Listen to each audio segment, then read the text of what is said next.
So it's a battleground. It's a fight. It's a fight between Trump and Kamala. Kamala versus Trump over key battleground swing states. And right now they're in the statistical dead heat ahead of pivotal debate. So there's going to be a debate between Kamala and Trump. We thought the one between Biden and Trump was something. Oh boy, here we go. So the stakes are incredibly high for the first debate next week between former President Trump and Vice President Kamala Harris. As the presidential race is as close as it has been in this century, according to the latest forecast model from Decision Desk HQ and The Hill. The Decision Desk HQ model shows Harris has a 55% probability of winning, but suggests the contest is essentially a jump ball, with 7 states worth being fought for by both campaigns. That puts even more importance on Tuesday's debate between the two candidates, with a strong, disastrous performance by either Harris or Trump having the potential to be a game changer. I would put this debate as high as stakes as the one we saw between President Biden and Trump. Chater and the debate said could shift the numbers because of how highly anticipated the face-off is. That means there's going to be a face-off, like that movie, Face-Off, with John Travolta and Nicolas Cage. And with early voting about to start in a few states, voters could be filling out ballots soon after the debate. While there are some variances in other models, Nate Silver's model, for example, rates Trump as having 60% chance of winning. There really isn't that much of a difference in the separate forecasts. At first glance, the roughly 10-point gap between Decision Desk HQ and Silver's models may be significant difference, showing one candidate is more likely to win than the other. And Silver's model shows Trump's chance of winning ticking up in recent days, which kind of goes back to what I've been saying. Don't count Trump out. And I remember people saying that, Hillary had it in the bag in 2016. And what happened? She lost.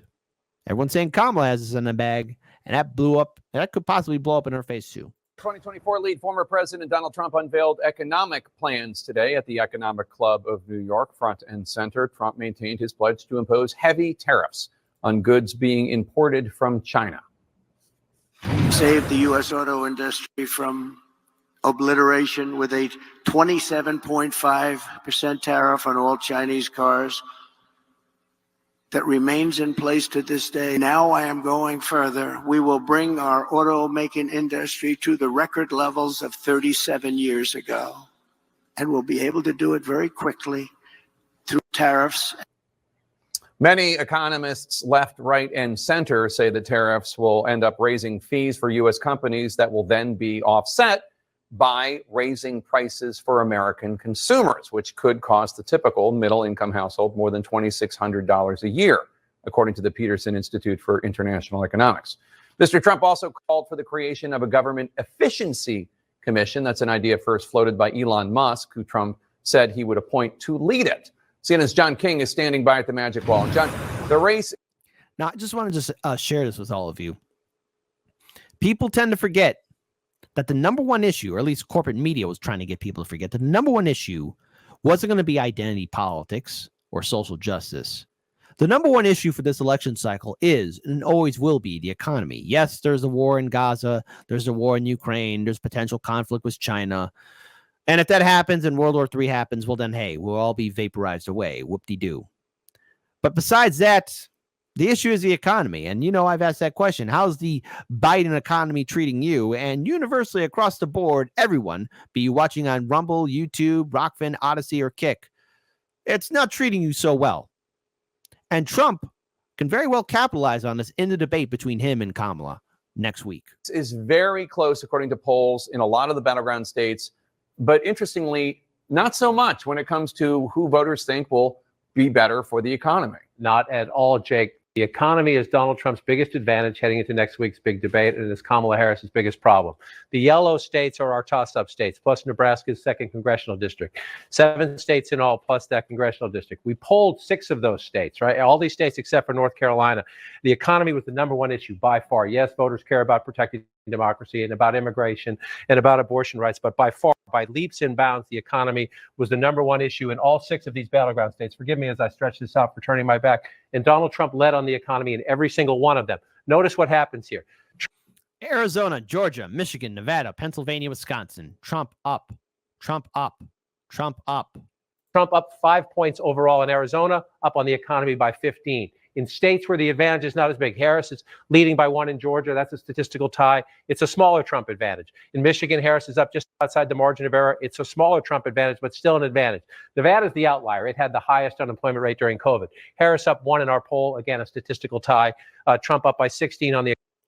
Again, voter turnout is going to be key. Voter enthusiasm will be key.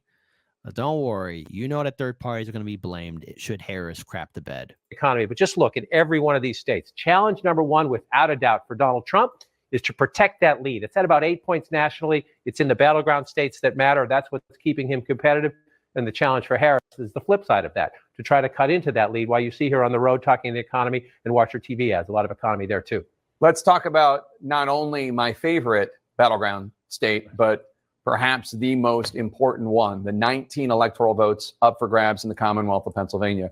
Now, Biden beat Pennsylvania represent Trump there in 2020 by only 81,660 votes. Both the Harris campaign and the Trump campaign see victory in Pennsylvania as critical to winning the White House.